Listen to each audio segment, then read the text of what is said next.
polymers, and we continue talking about polymers today. I will, we are switching the approaches a little bit, and this is a summary of last lecture. I'm not going to go through it. I went through it last time. This is the post-it, so you'll see it, and it's gone. So we'll talk today about, well, unless you have questions. I do. Yes, go ahead. I have to repeat that question I asked you yesterday. How did you get this 2 nu minus 1 there? You said it's just dimensional analysis, but that thing in the brackets is dimensionless. So No. 2 nu minus 1 here was obtained in 2 separate ways. One way was using a Flory theory. So if I go back. Right, but that is not for general, that is for the approximate nu. But you said that it's still exactly, if you put the exact nu in there, right? The exact nu in there. I'm sorry. Right, for 4.588 instead of... No, you can do that. That calculation can be done for polymers of any structure, linear polymers, randomly branched polymers, membranes, and it can be done in any dimensions. And so nu would be the solution of that equation. This particular solution, the value of nu, is for that particular system. So your equation is whether this expression is valid for 0.588 versus 3/5. That's right. Okay.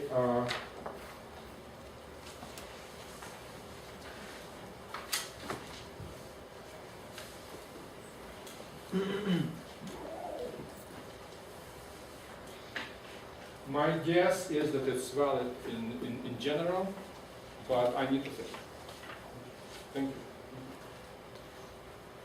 Any other questions? Okay, so we are starting a very different topic of the dynamics of mixtures, and we'll talk mostly about binary mixtures. The definitions is that you take 2 materials like water and sugar, and you mix them. A certain amount, they're gonna, if you put a little bit of sugar, it's going to dissolve. They form homogeneous solution. If you put too much, some of it will separate and precipitate in the bottom. And so if the components are mixed on a molecular scale, it's called homogeneous mixture.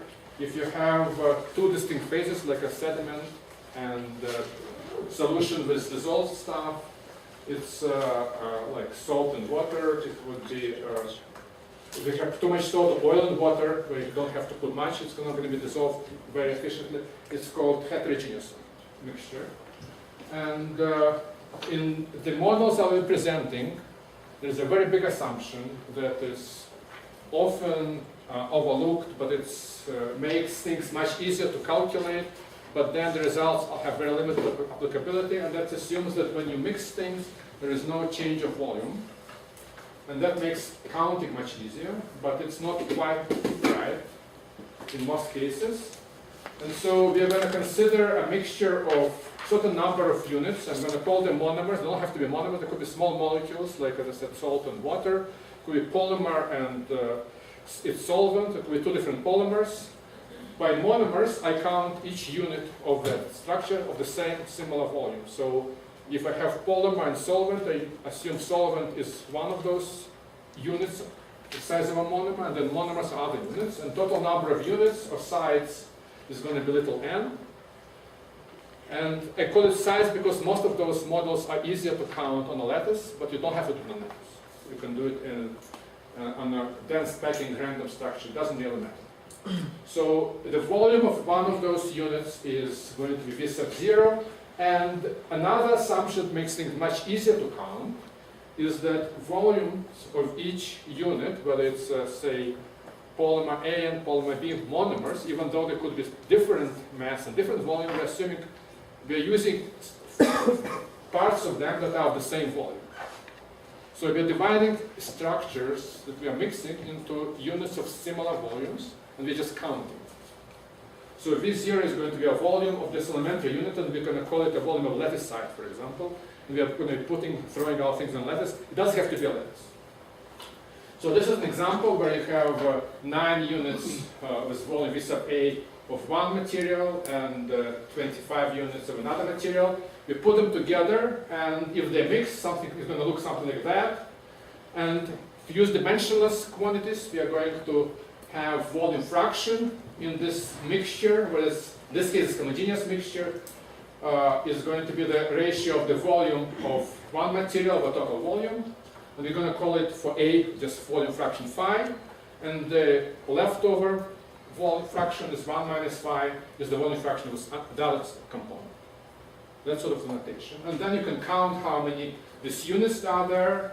Total number of units n times volume fraction gives the number of units of monomers of type A, and 1 minus phi times n is number of monomers of type B. Any questions about this formulation? Okay, so first we're going to count entropy of mixing. So we have, this is the volume of one material, this is the volume of another material, or they're put together. So basically a repeat of the same picture. This is the definition. Phi is volume fraction of A, y minus y volume fraction of B. And what we want to count is, I'm counting how many possible, if I take a molecule of A, how many possible sites it can live on. It will tell you the number of possible translational states for a single molecule, say A molecule. In a mixed state, it could be B molecule as well, and that's going to be just number of sites. It can be sitting on any of those sites. If you're talking about bigger molecule, the center of mass of bigger molecule can sit on any of those other sites. We're not localizing center of mass to length scale smaller than the monomer. So if you think about quantum volumes, this is sort of like a de Broglie wavelength. There are all different ways of defining what those volumes could be. But we are assuming this is just a volume of a monomer.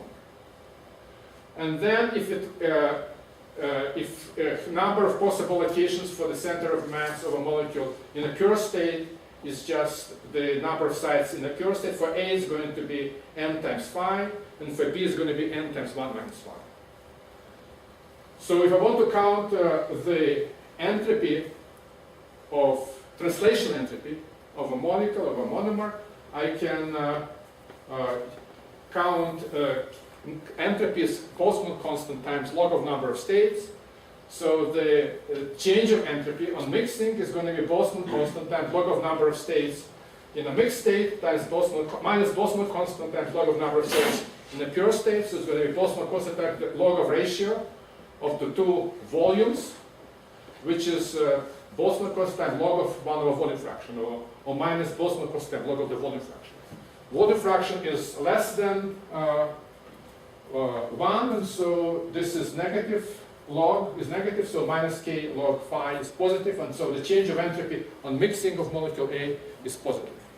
Why do you take into account the excluded volume effects? When you count the number of states, you should count it with, like counting. You put one more in the second, then one less. Well, that's how it's done typically in a textbook. As I started my last lecture, I usually start lecture by cheating. Last lecture started by Flory theory, which is a big cheating. This is another cheating. I'm counting number of states of a molecule. I know how many sites it can live off, and so number of states in a molecule, all other sites occupied by other molecules, I know that, so all different possible positions of a molecule will be n. Is that any, and that accounts for excluded volume because there is, I'm always satisfying the volume. Can you do it? Huh? Can you do it? You shouldn't be n over a number of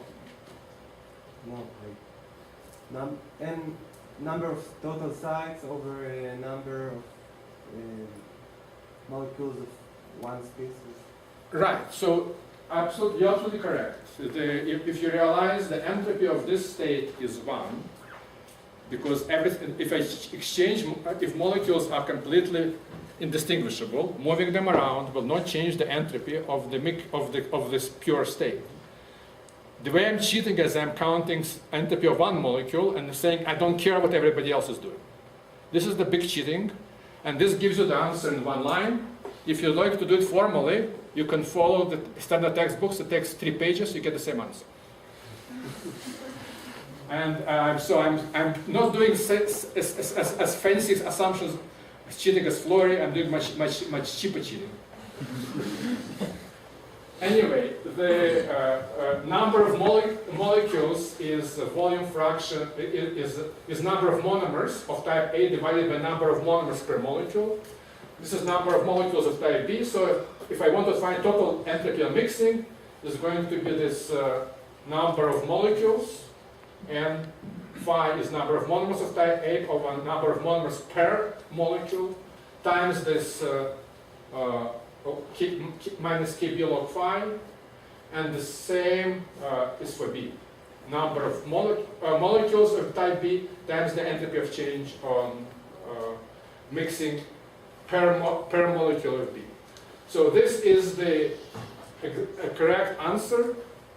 This answer is derived formally by proper counting in much longer. I'm just giving you a cheap way of seeing it that makes a wrong assumption but gets right answer.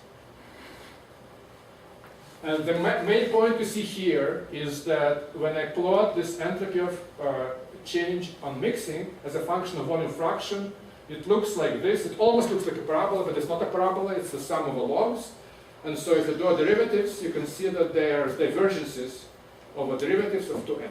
So the slopes of this curve are infinite at 0 and at 1. This is very, very important because it means that entropy gain on adding a tiny amount of species A into species B is always changes extremely steep.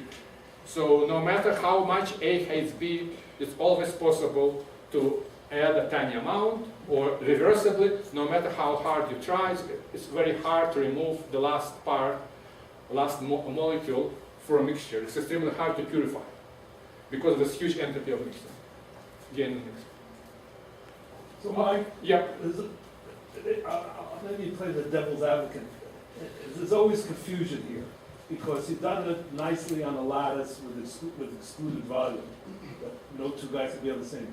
But when we learn about ideal gases, we learn that there's this de Broglie wavelength that comes as a normalization. Absolutely. Why is that does not appear here? It does, well, it's actually a very long philosophical discussion.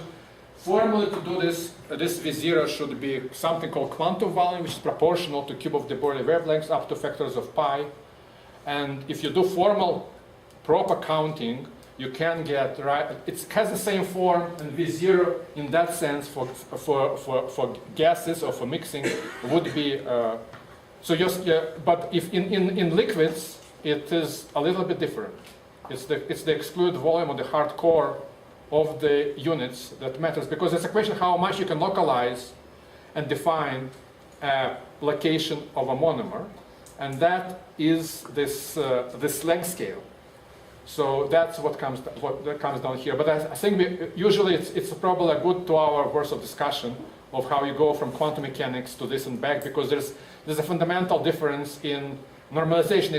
It doesn't matter at the end on the level of logs, but it becomes important in terms of interactions. So yeah, this is actually an excellent question to discuss, is how to choose this V0. Is there a fundamental way of doing it? Is it completely arbitrary as chemists do? Yep. V0 can be different between the two types? In this model, it is not. I'll put a challenge at the end, challenge problem at the end, where it is different. For example, if you mix, you divide, V0 has to be the same for both types, but the volume of a unit could be different. So you can divide, if I have a big colloidal particle, I can still divide it into V0s. Approximately, maybe have 5.7 V0s. But so I can always use my V0 as a unit, but the two components don't have to be the same.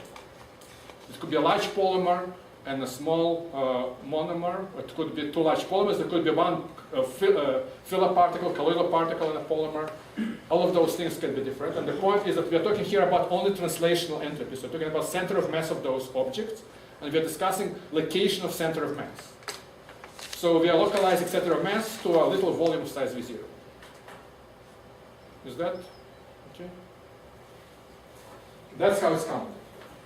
So this is all the translational entropy. We don't encounter any kind of change of shape of a polymer or anything else. Yes? I don't understand what you mean by translational state. Translational state, I mean that it can be located at different points. So it's like there is a molecule can move around in a solvent or in a melt, and it can be a different location. So if to define a state of an object or a molecule, you have to define coordinates for all monomers, or you can define the coordinates of a center of mass and then the relative location of all other monomers with respect to center of mass. Here we're talking only about coordinate of center of mass.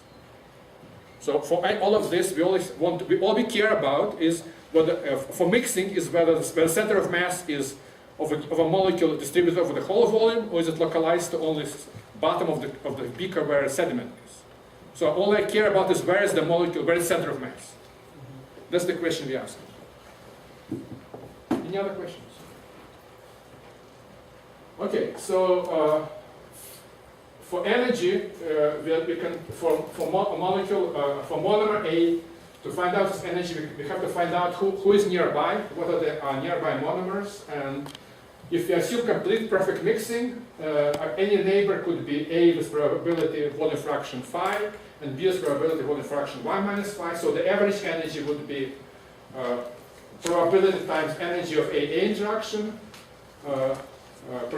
plus probability of it being B times the energy of AP interaction, times the number of neighbors, which is Z coordination number, divided by 2, because every interaction is shared between two, it's a pairwise interaction that's shared between two molecules.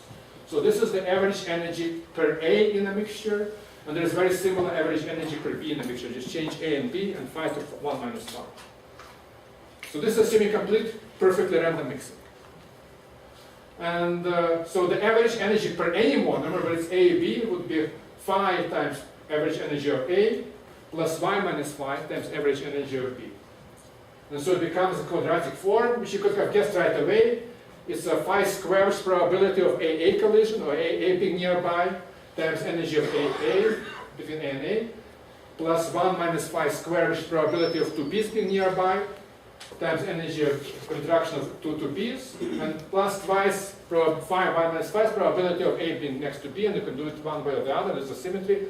That's why there is a 2 times energy of UP times number of neighbors per side, which is 0 over 2. So for every side there is 0 over 2 bonds coming out of the side that are in the particular direction.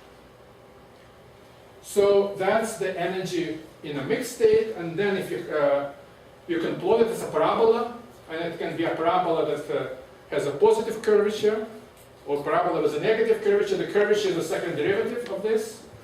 And this is very important to know what the curvature is. So the curvature, if you take second derivative, is just the average energy of AB minus, between AB minus average AA and AB. So it's UAB minus UAA plus UBB over 2. And it could be positive or negative depending whether AB like each other or don't like each other. And what's important is whether it is, say, higher or lower than this green line. And this green line is what is the average energy pure components. So in the pure components, you just have UAA for phi fraction of the volume and UBB for other part of the volume. There's no A-B interactions. So the important is the difference between the change of energy upon mixing, which is the difference in a mixed state, U sub F, in the final state, minus U initial. So this is the difference between the energy per site or per monomer in a mixed state minus the energy in a pure state. Any questions about this? I'm sure they're boring everybody.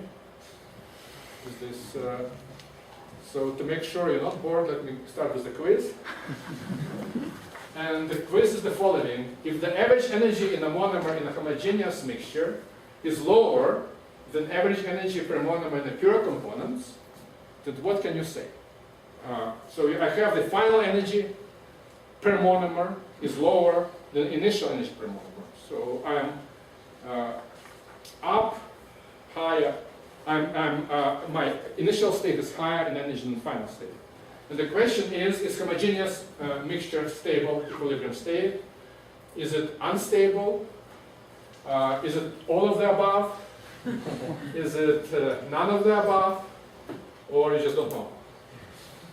So how many of you think, do you know the answer to this question?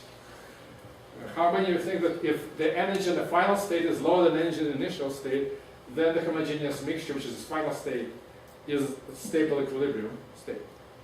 Yes? Okay, it looks like slightly more than half, over 60%. How many think that it's unstable? Nobody? Or okay, one person. How many think that it's all of the above? I have two people. How many think it's none of the above? I have one, two, I have two people. And how many don't know? I have a few. Okay, so the correct answer is C. It actually, E is also correct answer. yes. The two correct answers. Thank you. I don't. It's in multiple choices, you never know what is the correct answer. Okay. So what I was saying is the energy of mixing is a difference between initial and final initial state. So it's basically probability of AB contact times the difference in average AB energy minus the average A and BB energy. And that combination here with this coordination number Z bumped together divided by KT, which becomes dimensionless, is called flow interaction parameter. So this is a parameter that tells you anything, something about the interaction energy. Is it favorable or unfavorable? And energy of mixing is just a parabola, and depending on the value of this chi, sine of this chi is going to be has a concave or convex shape. Typically, chi is positive, so it looks like this. And let's see. So probability of contact is phi times minus phi, and then the energy change per site is divided by n. It's going to be kT times chi, which has units of energy. That's probability of AB contact. And so the total energy of mixing has two terms. Is the energy of mixing, which is what we have here, and minus temperature times entropy of mixing. So it has this two logs, which is the translational entropy probability of mix gain on translational entropy of going from a small volume of a pure state to larger volume of our mixed state, plus this energy. And that's called, and what you can notice here importantly, so there's basically one parameter is chi, it tells you about interactions. Phi is the volume fractions of what you're mixing, it's A versus B, and two numbers, N, A, and B, tells you how many volumes, elementary volumes, are there per your molecule. So if you have regular solution where each molecule has just one elementary volume, it's called, you have Na equals Nb, then this entropy term is relatively large, and so unless chi is extremely large, things would like to mix, and entropy wins. If you have polymer solution that one of those terms, like say Na is very large, and so this log term is small and not very important. This log term, because it has to do with solvent, is still very important, and it's still significantly large, so for a relatively range of chi's, or even though A might not like B too much, you will still, entropy will still win, and you will be able still to mix. So there are many polymer solvent pairs that you can dissolve polymer in a solvent. There are many, in some simple molecules it's much easier to mix, but if both Na and B are large, then entropy of mixing is very, very, very small, because you divide these logs by which are negative, but you divide them by very large numbers, and so any significant positive chi is going to force blend to demix. So there are very few polymer pairs, large molecular weight polymers, that are miscible, because of the entropy of mixing has this large suppression by this large number of monomers. So translational entropy is very small, and there are many, many, many monomers that hate each other, and so if they hate a little bit, collectively it gives you a huge energy, and so it pays to separate and avoid this huge energetic cost. You lose translational entropy, but you gain a lot of energy. So that's what happens with blends, and in some cases with solutions. Yes? What is, well, for polymers, you've got the conformational entropy. Mm-hmm. The other end, you treated this like a monomer gas, Right. but you still divided by... Not monomer gas, I treat them by a collective gas. I was counting, when I was counting entropy of mixing, I remind you, I was multiplying, this gain was per molecule, not per monomer, because I was multiplying by number of monomers. So it was not quite a gas of connected things, it was gas connected by invisible strings, so they all have to move together. There was only one center or 3 degrees of freedom per molecule, and I didn't care what the shape was. So ignore completely conformational degrees of freedom, but they have to move collectively together. The whole molecule can only move. So what I ask is this overestimate or underestimation or of the entropy of polymers? Because yesterday in Flory model, we did treat the entropy of Right. stretching. It's a good question. I'll get to it probably in about 25 minutes, but for most cases, if you're starting from a mixed homogeneous state where polymer is almost ideal, when you go into another state where polymer is almost ideal, you don't worry too much about change of conformational entropy. And if it swells a little bit, it's not a big change. What is really significant, and we can talk about how it swells and how it's where it really misses a lot, where this is really mean field theory, and it misses a lot, it assumes the monomers are nicely distributed altogether. And so when you go to dilute solutions in a porous solvent, it's very hard to think about dilute solution in a porous solvent as uniformly mixed state, and there it misses a lot, and the phase boundary is really misrepresented, and I'll show you how we need to represent it correctly. Because their conformational change is important, and then the energy we are counting is not quite right. Because molecule collapses and minimizes contact with the solvent this way.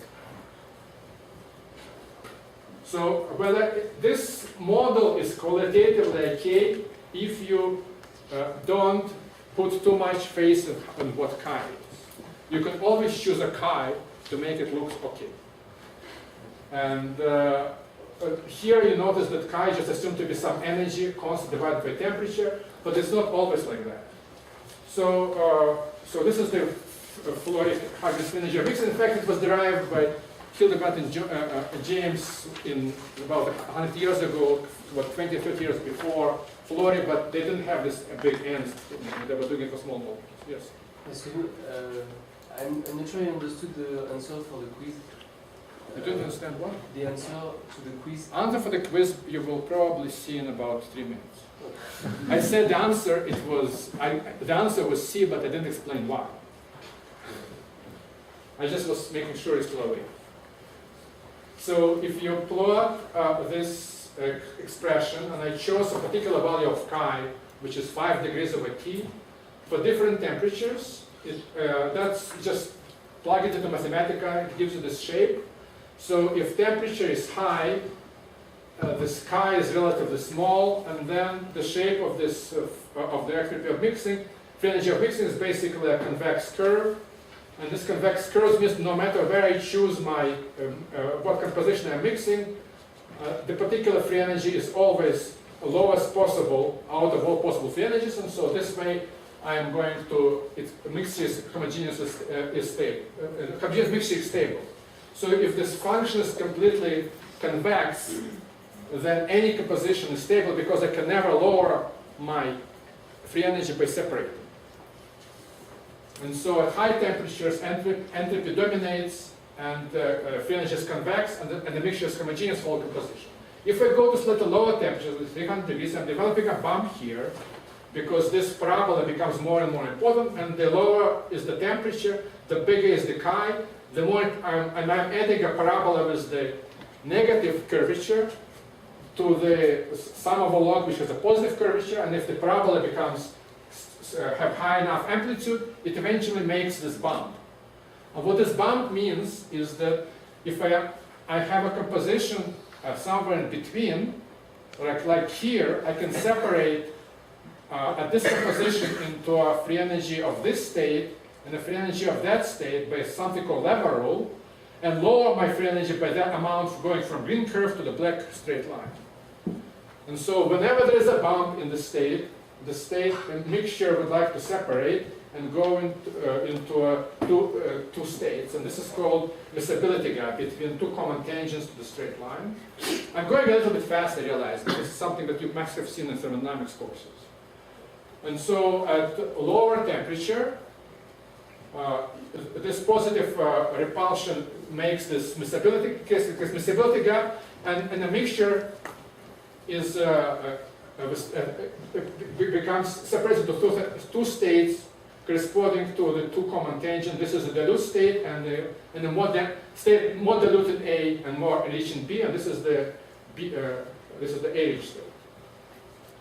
And so just to give you an example, so this is the picture for, so how do we interpret the phase diagram for this thing? So this is the case when NA equals to NB, which is the simplest case. And I chose the value of Kn. So this is the blend. I chose the value of Kn to be about 2.7. In this case, you have this big bump.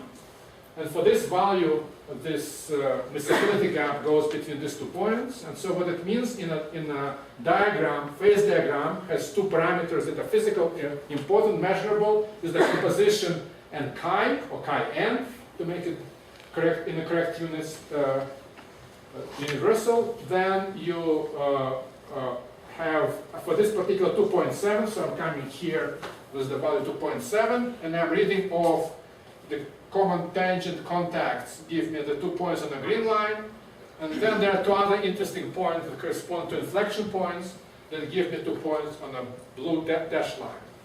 Then I'm changing my chi, going, for example, down, the bump becomes smaller, and all of those 4 points move in until some critical chi bump disappears, and at chi lower than that, everything is miscible. There is no longer a bump.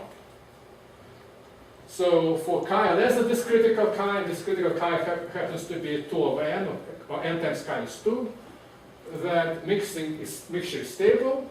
If you are bigger than this critical chi, and this is the solution for general n, and b, for critical chi, you get a miscibility gap, and the critical composition has this dependence on n, and b. This is again derived in detail in the lecture. In the chapter, I'm not going to go through mathematical derivation. You have to take a derivatives and set the derivatives to 0 to find those values. So the physical meaning is the following. Okay, and then in the case when it's symmetric, then this value, as I said, the chi n is 2 and critical phi is 1/2. And for polymer solutions, when n a is larger than b is 1, then chi critical is 1/2 plus some corrections. So what does it mean physically? And phi critical is 1 as well. So this is the diagram for particular solution. In typical experiments, you don't measure chi, you measure temperature. I remind you that chi was constant divided by temperature. It turns out there is another constant one have to add to account for this assumption we made about no volume change in mixing. Experimentally, there is typically this term A here, and sign of the B is important. It determines whether your curve, which is you always in chi space, you phase separate by increasing chi, but in temperature space, depending on the sign of B, if B is positive, you phase separate by decreasing temperature, if B is negative, phase separate by increasing temperature. In a case I'm showing, B is positive, so this is the case of upper critical solution temperature. So our phase diagram I showed before is inverted because increasing temperature, moving up in temperature corresponds to moving down in chi because B is positive. And so this line here is called the binodal. This is the common tangent line. And so, and this dashed line is called the spinodal. And the solution, if you are below the binodal, you have this bump. And so any mixture you're forming is going to phase separate into dilute sediment supernatant, depending on the relative weights of the components, with volume fraction phi prime on this branch, and concentrated sediment on, so it's going to be a supernatant which is dilute with volume fraction phi prime, and a sediment, for example, which is concentrated with the volume fraction phi double prime. So anywhere in between here, if you're forming it, it's going to separate, but how it separates depends on where you are with the spinodal. If it If it's within the spin orbital, it's going to display spontaneously because any small fluctuations are unstable, any tiny separations lead to growth of the two phases. If you are between spin orbital and binodal, it's going to grow, you have neither nucleus to form, you have to go over the bump. And to see it here, I can show it maybe in this diagram.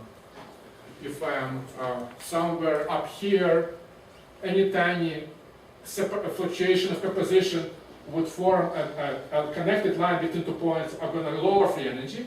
But if I am on the convex part of the curve, small fluctuation would actually, straight line would be above free energy, and I have to make a big separation, go over this bump to create a nucleus, then it can go down in free energy. So this is something reminiscent to what we saw yesterday with stability and of flows. You need a nucleus to form. So the answer to the question was that even if your free energy or energy is lower, you always, whether you have a bump or you don't have a bump, it depends on composition. So when you have this positive increase, if the energy is increasing, it doesn't mean that you have.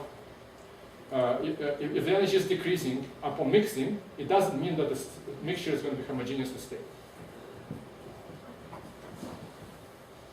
Yeah. What about the opposite, when you mix two components together, and what about stability of when will it become mixed? Or? Right. So that's exactly what we are talking about here. So when you mix the two components together, if you have a particular interaction energy and you have a particular mixing, the point in the space diagram is going to tell you whether they're going to be mixed or unmixed. About stability, what's The stability is exactly here. So if you are between this, above this blue line, is going to be unstable and you spontaneously separate. If you are between the green and blue line here, or between the green and blue line there, it's going to be metastable. It can be stable for an hour, and then it nucleate and phase separate. And the kinetics depends exactly on what you're talking about. Are the polymers? What is the friction coefficient? And other things. Does it have to rotate out to separate? Many other details. Yeah. Does that metastability go the other way if you're like heating up a phase separated mixture? What does metastability going the other way means? So if you heat up a phase separated mixture, If you phase separate mixture and if you heat it up here, whether it's going to how it's going to equilibrate depends very much on dynamics and structure of the system. For example, if I have a sediment and I change temperature, it becomes suddenly a good solvent for it, and it would like to be fully dissolved, but it's entangled in a complicated, considered solution. You know, the rate at which solvent penetrates through it and swells is described very well at the end of last lecture when you saw this effective friction of penetration of solvent into the gel. It's very, very similar phenomenon. You define this penetration coefficient. You can calculate how long it takes. So there is no metastability at all. It is going to be, it is unstable, and it always wants to grow, but the rate at which it's going to grow, it can take very long time. So I don't think there is a barrier it has to go over unless, I think, there could be some cases where there's a glassy region, I mean, but they're all kinetically, not to with thermodynamics. So there is no metastability. So if I move down from here down to there, it wants to mix, there is no energetic barrier, but there could be a barrier in terms of friction and kinetics, how molecules move. Yep. So is this dashed line, is it analytical or? Yeah, dashed line is analytical. So you can find it in methods similar to what we talked about yesterday when you talk about instability for. This dashed line is analytical for the simple case of binary mixtures in a mean field model defined with all the assumptions I made.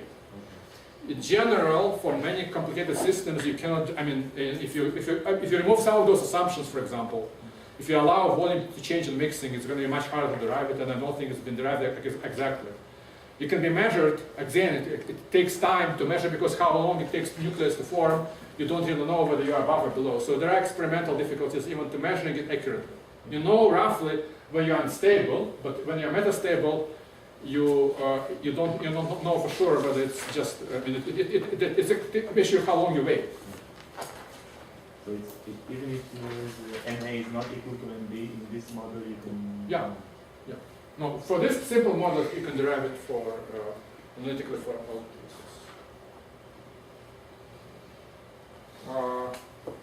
Let's see, analytically, you can solve the equation on a computer. Isn't it just the second derivative? When the second derivative is... Right. So the binodal is the metastable thing is derived analytically. The binodal is a little bit more complicated for asymmetric case. But the dashed line is analytical for any asymmetric case as well. In fact, in this derived in the chapter. Any other questions? Okay. So now we want to consider. Excuse me. Yes. I don't understand why xi as a constant for the polymers. Well, there is b of a t is what we derive in this model, and when people plot the effective interaction parameter versus temperature, this as a reciprocal temperature, they see the intercept. It behaves linearly, but there is a finite intercept, and so experimentally. There is a constant, and people wave their hands and say this constant is because of some assumption we made in the model, because the model makes a number of assumptions. So I don't think there's an easy way of deriving the constant A, but it is, so in fact, even this value B here, or the value of chi, typically it's assumed that chi does not depend on composition. But in many cases, to fit the physical experimental data, you have to make chi composition dependent. It basically loses the whole point of the model. So if you make chi depending on temperature, on composition, and anything else, you can fit this anything you like. But so all the things you don't know, you just put into chi. Model is very simple, but life is not. And it's not a simple model, but it doesn't describe. Many cases, I would say most cases. A is positive or negative? It could be both. Both A and B could be positive and negative, and that makes a beautiful phase diagram to describe. For example, you can have hourglass diagram like that, hourglass diagram, so you have a, let me draw it.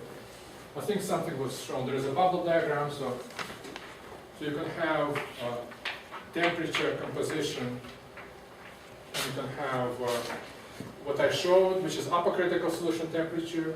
You can have lower critical solution temperature where you actually separate upon heating. You can have both. So you heat, you mix, and you heat more, you separate. This is called hourglass diagram. Or you can have a bubble diagram where it looks like this. So there is one state above, one state below, and two states in between. This is two state. This is two state. And this is one state. And so depending on signs A and B, you can have all four of those. So you can figure out which signs correspond to the respective formula. Because in the language of chi, it's always the same. High chi is separation, low chi, yes. So the step is very simple, but it describes very well the data well, whether the model describes experimental data, the lines I drew there are experimental lines. I'll show you later the actual comparison between mean field theory and experimental lines. Whether it describes them or not depends on something called overlap parameter, which is typically over impulsive fluctuations, which is what made mean field theory good. If you have fluctuation not important, overlap between polymers is large, which occurs, I will see later, in polymer blends, then mean field theory works fine, and you get like nice Ising-like, mean field exponents. If you are close to, if you have a solution, overlap parameter at near critical point is small, about 1, then mean field theory is very bad, and you're getting more like critical exponents, critical Ising exponents. Basically, this model is an universality class of Ising model. And so, for a case of solution, it's not so good. For blends, it's quite good. but qualitatively it looks fine, but the detail shape is much flatter. The critical exponent is lower in Ising than in Minfield. It's closer to 1/3.5. Yes? Can you get all four of these diagrams just by changing A and B, or is there Yes. sometimes a C over T squared term, or does that not? Well, I mean, you can get all of these diagrams from this equation, just changing A and B, but I'm not saying that all those four cases is the only thing you can have in case of mixing. You can have other possible bubbles everywhere, then you need more terms. But with just four sign, two letters, and you can get those four cases.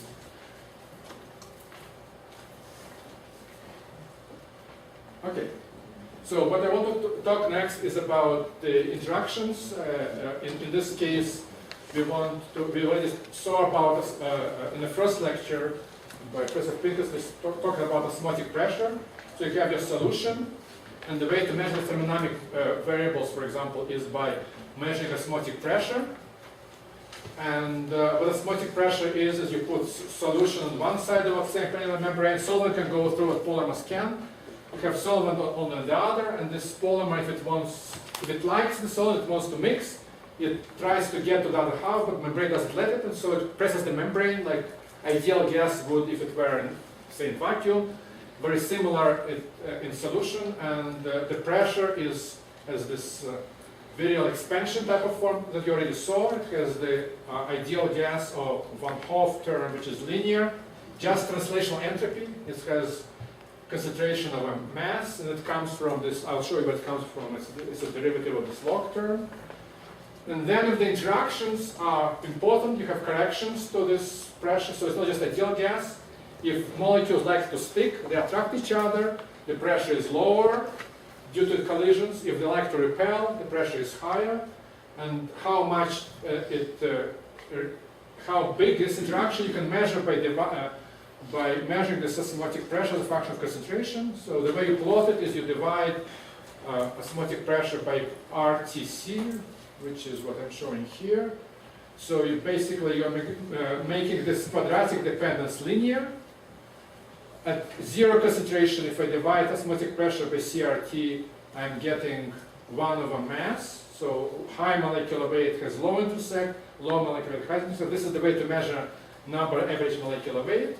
And the slope of this line gives me second virial coefficient, which I denote A2 and Professor Pincus called B2 up to factors of 2. And so you can see this, in this case, slope is positive, so this polymer solvent pair has positive second virial coefficient, and it likes to explore solution volume more than just a non-interacting case. It has extra term due to repulsion. So if there was no interaction, this term would be 0, it would be just flat. Osmotic pressure would not. Osmotic coefficient, which is osmotic pressure divided by concentration, would not depend on concentration. Okay, so how do we derive it from this model? This is our free energy. And to calculate osmotic, we are talking about dilute solution, so we are talking about small phi. Our A is dilute, B is the majority phase, like solvent. And so we can expand this in small phi. So we expand logarithm of 1 minus phi in powers of phi, and recombine powers in terms of different powers of phi again. So this first term is not expandable. This is our log term that remains. The linear term comes, there is a chi coming from interaction term, this term here, and there is 1/NB coming from a first term of expansion with a minus sign. And for phi square term, there is one contribution from interaction. This is minus 2 chi here. And there is a term from log as well, which is 1/NB. 1/2NB, there is a 2 in front. And then there is no more interaction term because the maximum possible powers Perez direction can give you is 2 in this case. So there is no contribution interaction to cubic term, but there are all other terms from entropy, from the log of this entropy of solvent. Remind you, this 1 minus 5 was how many states solvent can occupy. This is solvent entropy term, and there are high order terms as well. So to calculate osmotic pressure, remind you, the experiment was we had the membrane, and we are trying to see how much solute likes to expand and explore volume. So it's the change of free energy with respect to change of volume, and we don't allow our molecules to pass through the mesh, so it's a constant number of A molecules. And so you can do the derivative of this. I'm not going to go detail, but the derivative of that just, excuse me, you take a derivative with respect to phi, and you multiply by phi squared, and what you get is, again, this 1/2, so ideal gas term, which is what we saw before. And the interaction parameter term has this form. So this is this this excluded volume or second virial term has contribution from both entropy of solvent, which is 1/NB, and interaction, which is -2 chi. So the important part of this exercise is to see what is the source of this second virial or excluded volume term. And so the excluded volume term, the second virial term, is 1/NB, which tells you how much solvent likes to mix with entropically with this polymer, and it has this decrease due to repulsion between polymer molecules. Yes? Before you derived the excluded volume as an integral using the Meyer-F function, and that seemed to be purely due to intermolecular interaction. Right. So, but now there's this entropy entering this. Yeah, and so if you remember there was this hardcore part. And the hardcore part and this have sort of similar sources. So yes, there it was an integral of a Meyer function of the interaction between monomers as a function of distance. Here it comes from a very different source. And it is the same exact expression. So it's a very different derivation of the same physical quantity. So that you can sort of think of the Meyer function as it's not exactly just an intermolecular potential, but there's entropy sort of built into this view of the way the particles interact, that two particles interact? I think so. I would let the other lecturers to comment on this. I would think that there is entropy built up into Meyer functions. This entropy part will build up as well. Yes, because this Meyer function, remember, it involves potential, which is effective potential, which takes into account in some effective way the other particles. And that involves that procedure, how you construct this effective potential. When we are moving our two monomers far apart, solvent has to come in and fill the space. So this translation entropy of solvent and how many spots it's going to occupy is built into this integral. So if you do a simulation and you move things around, your molecules move around and you're allowing it to accumulate. So that's...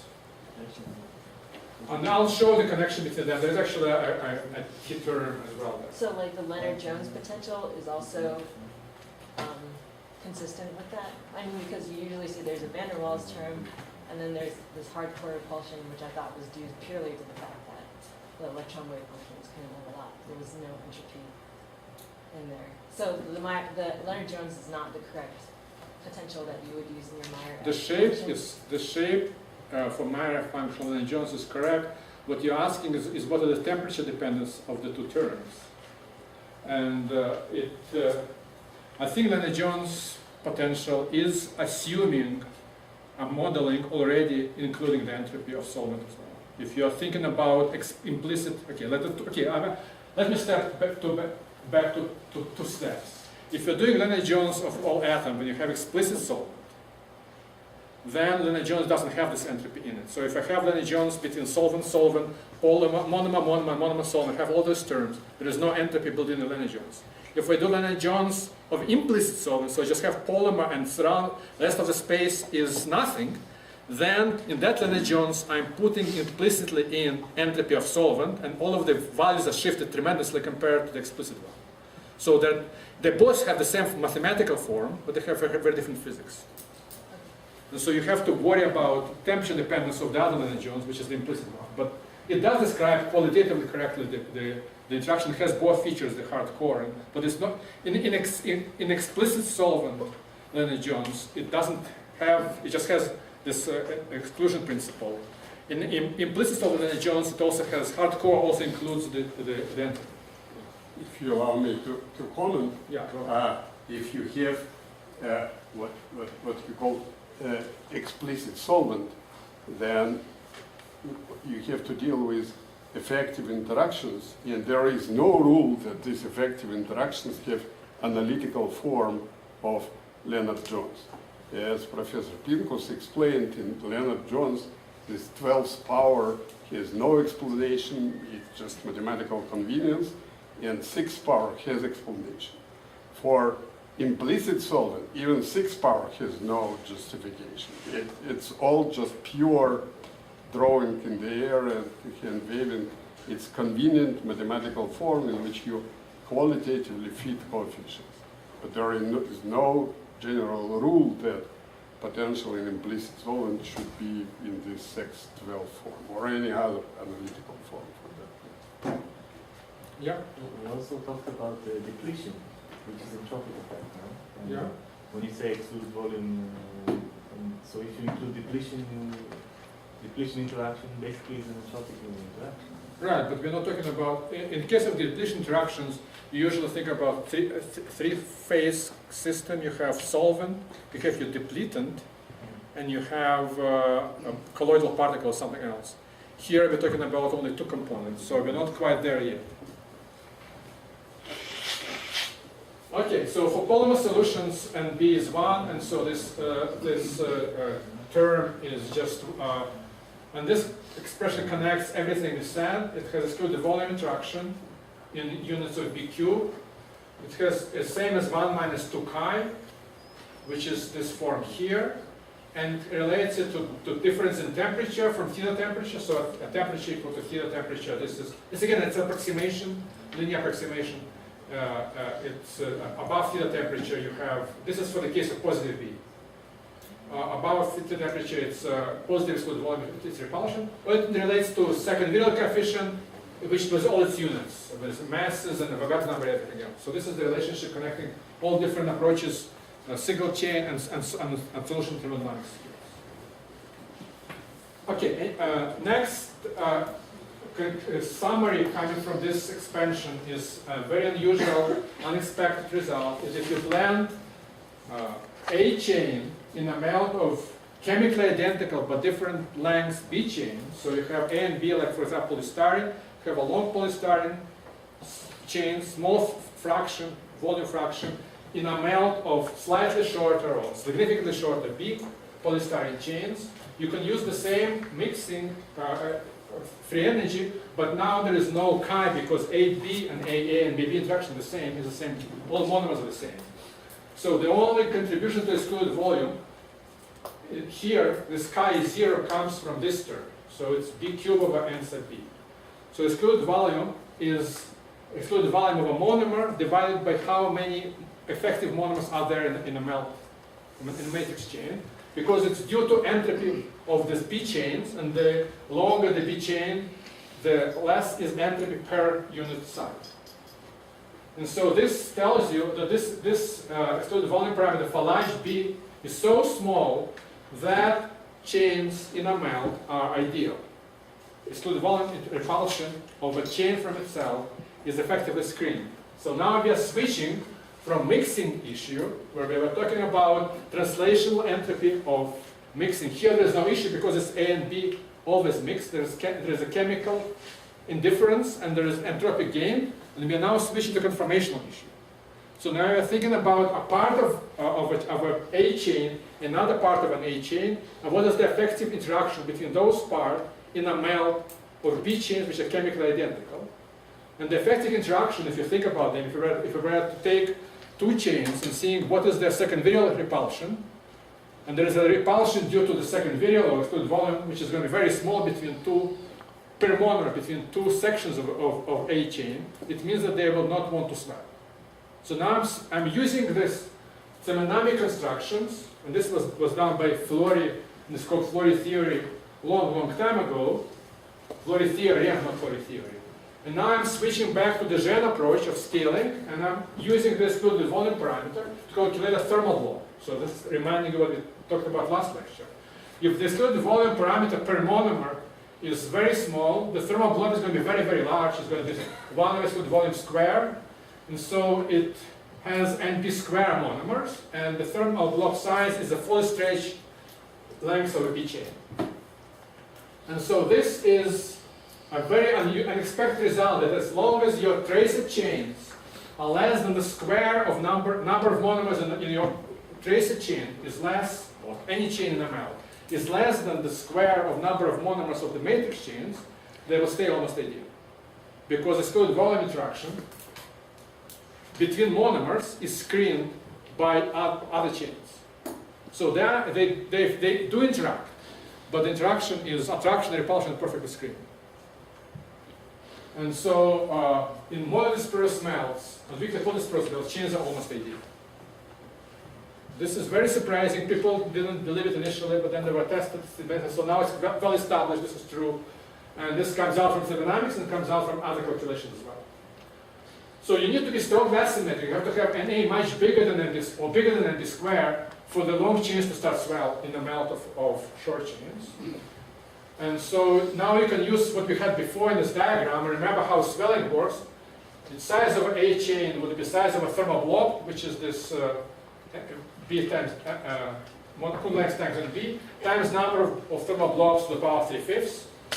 So you can plug in this B and B here, and you want to compare how big is your chain swollen compared to the ideal size, and the swelling factor is this interaction parameter defined last lecture, which was the Z, which was to some power. So this number of blobs per chain, which is how many blobs of NB square monomers are in your NA chain to some very relatively big power 1/10.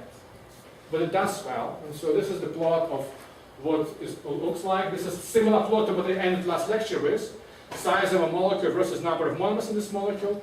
Up to thermal blob, it is unswollen and ideal. Slope on a log-log scale is a half. Beyond thermal blob, it begins to swell, and its dependence of size on a number of monomers is 3/5. You can generalize it to solutions, replacing monomers by effective monomers in a solution, and I think it was done by Professor Pincus with Jean-François Gianni a long time ago to Are there generalize any this. experiments that show that? There are experiments that show this is wrong. And so this comes to this point. So this is the challenge for everybody, including Phil. So this is what one expects. The swelling size of a chain compared to the ideal size should be proportional to how much longer it is than ND squared to the power 1/5, because it was 1/10, but I just squared it. The experiment was done by, when I was in Kodak, I convinced one of my coworkers, which was Mike Landry, to do the experiment neutron scattering, and he measured things and it didn't quite work. And more recently I convinced my other former postdoc, Michael Lang, to do a same simulation. And so this is the plot of this, what should be a universal function, swelling of A chain divided by its Gaussian size, compared to this ratio NA over NB squared for different NA chains, the different melt chains, and everything should collapse onto something which is almost flat here up to roughly 1, and then it should go up and swell. Instead of nice collapsing, this universal curve, it looks very, very not universal. And the challenge question is what is wrong? Maybe these are ring polymers or something like that? There is no, this is simulation, there is no ring simulation. polymers. They're all done, this is actually lattice simulation. It's done, it's lattice Monte Carlo, but we try to repeating it with molecular dynamics, I'm sure, and experiments are consistent with simulation and not consistent with the Flory theory and other theories that are related to that. And so the question, and I think, and we know what is wrong, but I don't want to tell you. And I want to, and it already was discussed a couple of days ago, but we will not, and it always has related to all of those words. I mean, I can give you a hint. The hint is that whenever we say chains are ideal, we are always adding this word almost. And this almost is, which is corrections to ideality, sometimes are quite significant. So one can figure out what assumptions were made in ideality, and what assumptions were made about chain statistics that are not correct. And if you take care of those, you can overlap all the curves. So this deviation from ideality is something really interesting to think about. But again, this is a challenge and I'm going to waste time on it. Okay. For instance, what was that name? Huh? What's that name in the simulation? What is what? What value for the polymerization of A? Well, the number, I mean, and A and B, and B went to 64, and A went to, I think, 500 or 1,000, I don't remember how big A was. You can look up for the number. This was for NB1, and A was 300 something, or 200 something, right? Yeah. So this is a longest sequence.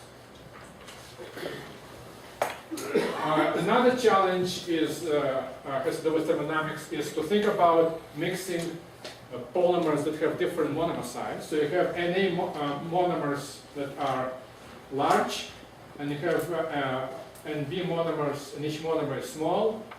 And so the volume of a side is still the same, but in case of A, there are m times V0 is the size of a monomer.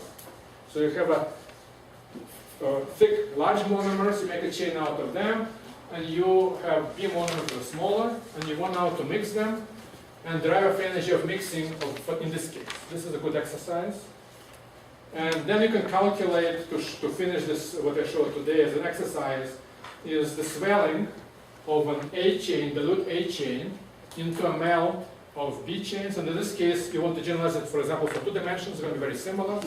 And so this is actually a nice experiment that people measure swelling of an A chain as a function of B matrix on a melt, this 2-dimensional melt. When B chains are very long, A chain is ideal. When B chains are very short, A chain swells. And so this data corresponds to different NAs. You can see this experimentally between several hundred and 1,000, and B varies between 10 and 10,000. And the lines here are the fits to Flory theory that somehow apparently seems to work in 2D, but you have to remember the swelling into D is stronger because the exponent is not 3/5, it's 3/4. So you see a significantly bigger swelling of a chain by a much larger factor in 2D. So that's where it's more important. So this is another challenge problem. It's a good exercise, and this is actually published, so you can look up it. Okay. So I'll start in the remaining fifth. So let's summarize what we learned now. We have the energy of mixing consists of 2 parts, entropy and energy. The entropic part is has mixing per volume of I'm changing this notation slightly to make it more experimentally friendly. Instead of counting sites, you're doing it reduced volume. And so here you divide phi not by number of monomers, by the volume of a molecule. Here you have 1 minus phi divided by the volume of a B molecule, and then this becomes sort of independent of site free energy of mixing. So when you talk about free energy of mixing, you don't need to worry about what is your unit. And that sort of answers the question that Phil asked you. When you talk about free energy of mixing, what matters here is are the volumes. But when you start talking about interaction, you need to define interaction per watt unit, and here you have defined effective volume for which chi is defined. So when people give you chi, look in a table for chi, you have to always check what was the effective site, what was the volume of a site, and typically people use 100 square angstroms, but it doesn't have to be that. So 100 cubic angstroms. So you have to check for what volume, what was V0 for the particular calculation. And the expression that people typically use is not just P over T, they add this extra correction term that has some loose meaning, and the main message is for thermodynamics is most low molecular liquids are miscible, some polymer solvents are miscible, and very few polymer blends are miscible because of this denominator in entropy terms. Any questions on thermodynamics? What about corrections to the entropy term because of correlations? I mean, we always kind of neglect that. Translation entropy. Yeah, I mean, because this is a pure mean. Absolutely. Is it good? Is it not good? There are corrections where they come from. I don't, people don't, I mean, it's very hard to separate a correction due to. I mean, there is definitely it's due to interaction. Now the question is: are there correlations, or are they some local volume change in mixing because of packing? There are some entropic effects involved there. I mean, some things like putting a key into lock sometimes makes mix better. there are all the different models that Fried develops on how to account for this entropy of shapes. And I'm not sure, we're talking about polymer correlation, we're talking about something different. Yeah, I mean, it's, this field is still significantly unexplored in deeper level. So yes, and the other last point is that what we're going to use extensively is that polymer melts, chains of polymer melts are almost ideal, and as long as they're shorter than square of the average size of the melt chains, and we're going to use it extensively, and all the corrections to them we're going to ignore. Okay, so I'll start the next topic, and I think we'll have I'll go a little bit into it, and then it will be finished by Professor Grossman's lecture. So before I start, I want to make sure we are on the same page. So which of these chains are ideal? Polymers in solution of its monomers, polymer in a melt of identical chains, and chains in a sediment or polymer solution in a pore solvent. So we have are polymers in the melt of its monomers, is it ideal or not? How many of you think that polymer in the melt of its monomers is ideal? How many of you think that polymer in the melt of its monomers is not ideal? Okay, good. So that's correct. So the monomers are really polymers dissolved in the melt of its monomers. It's almost as a thermal or a good solvent as you can have. And that is because the interaction between A and B and AA is the same. Chi is effectively 0, and entropy of mixing is huge. And that's why it wants to start. So this is like it's a different view of what I was talking about in the first lecture. From a point of thermodynamics, you can think about A and AB interaction the same. Chi is 0, but the entropy of mixing, this term that I had here, when I talk about melt, remember this was this model here. This NB is 1, and when NB is 1, this term is huge, and so in my case, NA is always much bigger than NB squared, and the chain is significantly small. So you can replace this NB by 1, and you recover the Florian's. So you can think about this case here, polymer long chain in a melt of shorter chains. Short chain could be a monomer. And when the short chain in a monomer, it's very, very, very good solvent. And this break here, the thermal blob, is 1. And so everything is just 3/5. Okay. Now polymer in a melt of its in a melt of long chain is ideal. We just talked about this. What about polymer in a sediment? Is it ideal or not? It's a poor solvent. Okay, I will not answer the question. I want you to think about it, and we'll get back to it probably in the next lecture. Okay, so what we talked about so far was this picture of the phase diagram, temperature, volume fraction, binodal, two-pore solvent case, two-phase zone, and this is the lower polymer concentration branch, dilute solution branch, and the high concentration branch.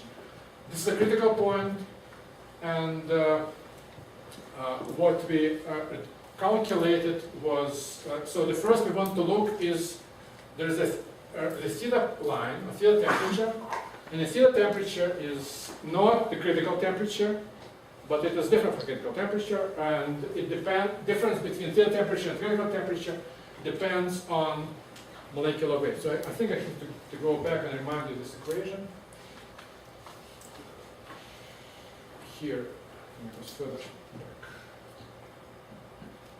Right, this is the dependence of temperature from theta temperature, and the critical value of chi, I remind you, for solution was 1/2. So for n equals, for infinite n, but then it becomes 1 over square root of n correction from it. So the difference, okay, so the difference in critical point, go here, the difference in chi from 1/2 is 1 over square root of n. And so the difference in critical point from theta point is 1 over square root of n. So if n is infinite, the critical point is the same as theta point, but if n is large, they are shifted. And so in this diagram here, we have the shifted, so the excluded volume parameter has to be negative for the polymer to start phase separating if you have finite chains because of finite entropy. So first, the easiest case to consider is the theta solvent case. So we start talking about theta solvents. In the theta solvent, chains are nearly ideal. The size is Gaussian, and you have two concentrations. You have some volume fraction. So you're talking about one phase above this critical point, and I'm talking about region just along this line. At this line, there is no excluded volume parameter is exactly 0. And there is no reason for chain to either swell or collapse in the solvent. And here, for low concentration, chains don't see each other, they're in dilute solution, and you can calculate what volume fractions they begin to overlap. And this is very important point, is some volume fractions, chains, and which volume fraction is equal to the volume fraction of monomers inside one coil, is equal to volume fraction of monomers in the whole solution. There is no more space between chains, and they basically densely fill the whole solution with the coils and start to overlap. And so this is the picture of what we have. Below this overlap, chains swim far away from each other. At overlap, they begin to see each other significantly. And above overlap, they interpenetrate each other. And this is the unique property of polymers, is existence of this state. The volume fraction is still very low. Most of this volume is occupied by solvent, but polymers control the properties. And that's why, and the reason for that is the fractal dimensionality of polymers is less than space dimensions. So there's plenty of space in between, within a coil, for other coils to penetrate. And so instead of, like typically when you jam your ordinary molecules, they just jam and you cannot interpenetrate.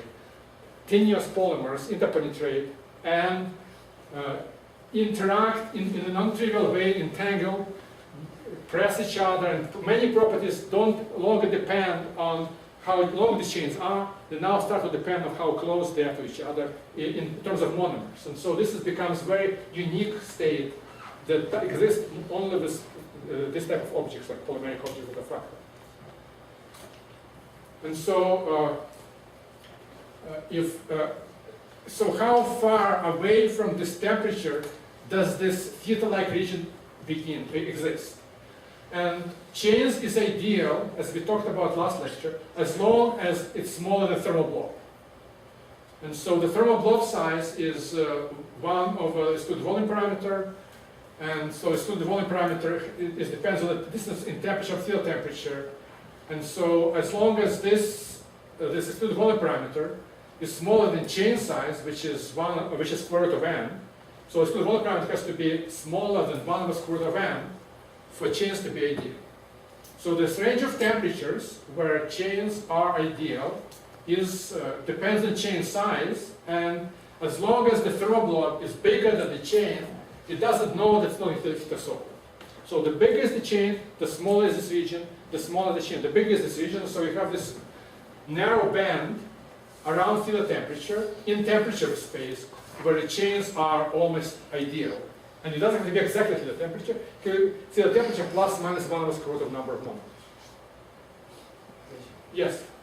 In this state, when the polymers begin to interpenetrate, we have to change the way we're thinking about interaction from chi. In this state, when chains interpenetrate, we don't need to think about change to think how interaction is, because interaction chi is between monomers. And the interaction chi between monomers is still the same. So it is if you think about interaction as a second-order coefficient as measured between polymers, yes. So effective second-order between polymers you have to think about differently. But the interaction chi as defined on the monomeric mean field level is the same. So as far as you apply mean field theory, it's as fine. It's actually much better here than there, because here you have a huge overlap between polymers. Here polymers are far away, and so the average approximation of uniform density is not as good.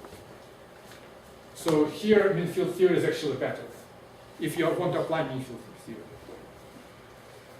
Okay, so this is the picture of dependence of this critical point and the binodal on molecular weight for different polymers. You can see as molecular weight becomes larger, your critical point, and the binodal gets closer and closer to theta point, which is basically 34.5 degrees here.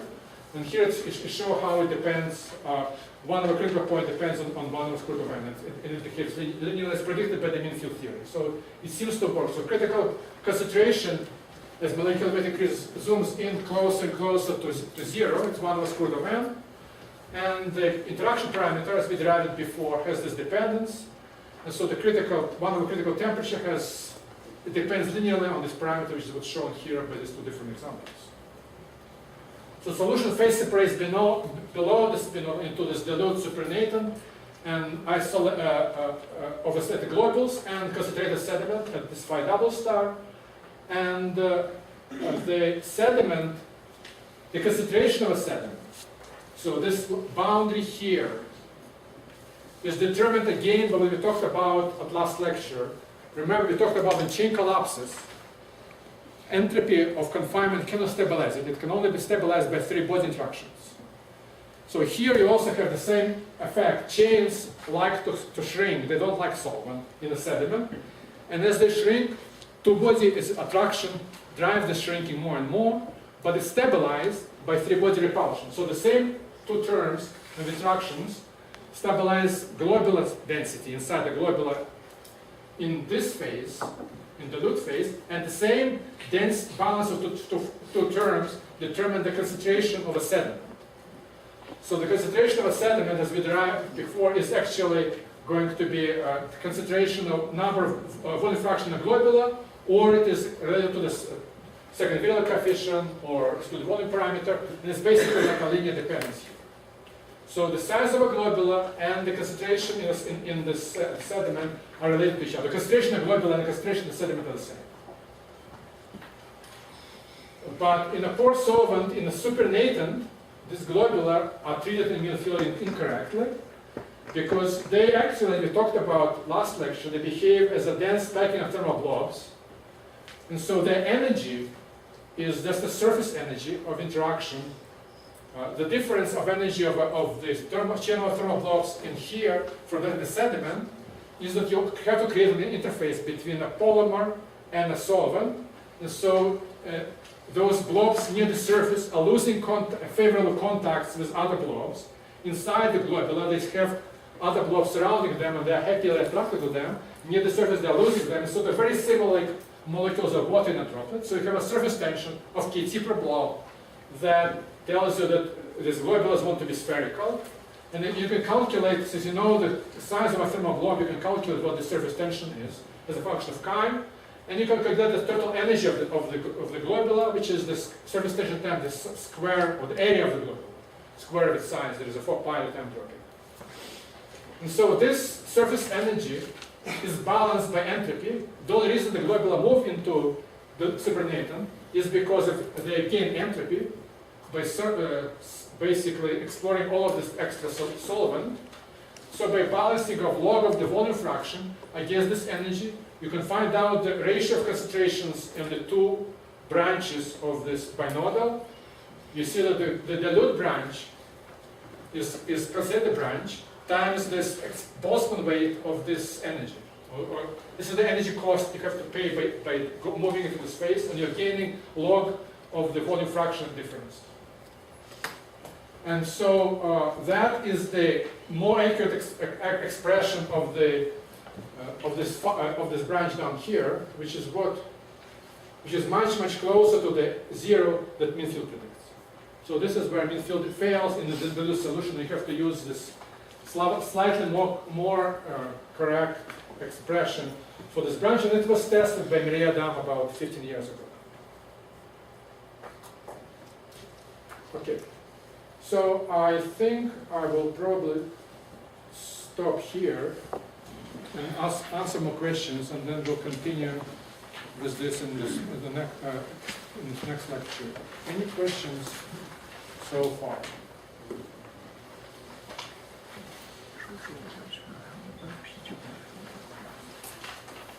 Okay.